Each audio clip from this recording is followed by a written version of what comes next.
Let's talk about the Opium Wars, shall we? During the late 1700s, British East India Company had managed to create a formidable empire for themselves, controlling over 50% of global trade. They controlled the export of all major goods that were traded from tea to textiles. But this was a time they faced a fierce economic rival, China. China at the time had established itself as a prolific empire. They were self sufficient in resources and allowed little to no foreign presence in the country.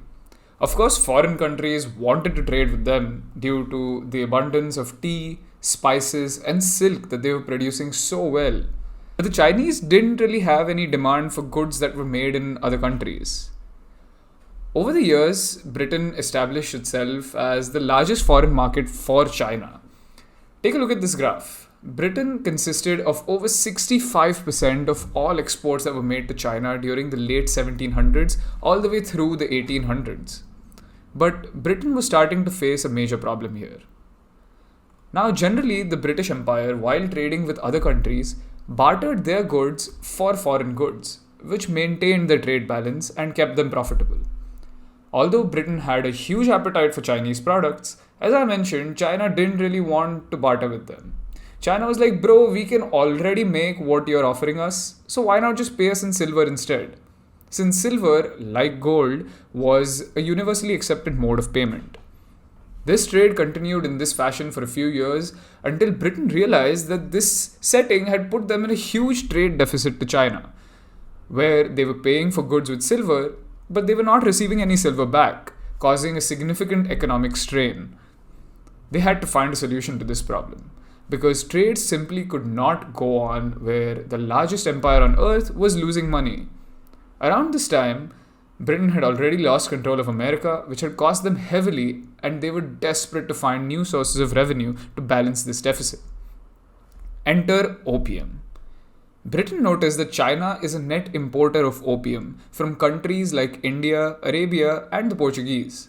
But the usage at the time was mainly for medicinal use and recreational use, but only among the affluent, which is to say the super rich people. Opium comes from the opium poppy plant.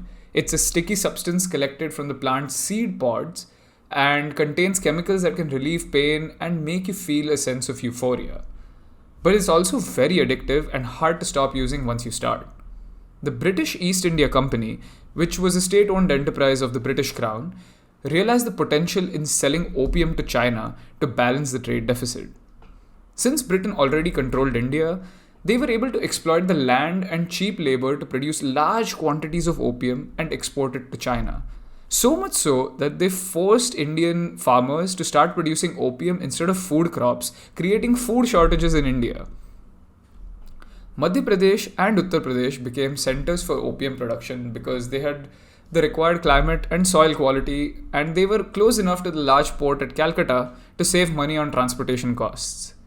Calcutta became the hub of opium export from India. But the problem was, due to China's strict control on foreign influence under the Canton system, Canton was the only port where foreign traders were allowed to conduct business. This choke point made it slightly difficult to smuggle the opium into China because it was still illegal there. But the British were not going to back out so easily. They found ways around the system by bribing officials and setting up a solid distribution of the drug into China. The way drug trades operate even today, there are huge margins to be made, and the Chinese officials who were in charge of conducting searches and seizures of illegal goods saw this as a good way to make some extra cash on the side. At this point, opium had become widespread in China from being used only for medicinal and among the rich. Due to the rapid rise in imports, the prices of opium had dropped significantly, and everyone across all social classes were getting hooked on this drug. During the 1830s, British East India Company started to face some criticism back at home due to it being pretty much a monopoly when it came to international trade. In light of this, the Crown signed the Charter Act of 1833, which allowed private players to enter the foreign trade. This was a game changer and completely blew the roof off the opium trade with China. The East India Company was primarily trading opium to balance the trade deficit with China. But with the involvement of private companies like Jardine Matheson, the amount of opium being smuggled into China skyrocketed to over 20,000 chests of opium per year. They were after nothing else but profits. They started bribing more and more Chinese officials higher up the hierarchy to allow this illegal opium into the country. They started using smaller ports along the very, very long Chinese coastline, which were not as well monitored at the time. Very soon, about 10 to 12% of the Chinese population was hooked on the drug. This, as you can expect, started to have a significant impact on the output of the Chinese economy. With people smoking and using opium in other forms, the productivity of the population declined very steeply, triggering the Chinese government to take some drastic steps to curb the inflow of opium. Enter Lin Zhizu. This guy was a total badass. In the year 1839, he was appointed by the Emperor Dao Guang as the imperial commissioner to end the opium crisis. He directly targeted Canton, the main point of trade with Britain, and banned the sale and use of opium in the country. And, as one of his most prolific acts, he confiscated about 20,000 chests, which is roughly around 1,200 tons of opium, and flooded it with salt water. Due to his actions, there was a temporary improvement in the reduction of opium inflow into China because traders faced greater risk and feared the severe punishment that would come upon them if they were caught selling the drug. British traders, however, were simply not happy with this, as you can expect. This meant a huge loss for companies like Jardine Matheson, who were the most affected by Lin's policies. The estimated value of the opium that he destroyed stood at somewhere around 2 to 3 million pounds at the time, and adjusted for inflation, it would be worth billions today.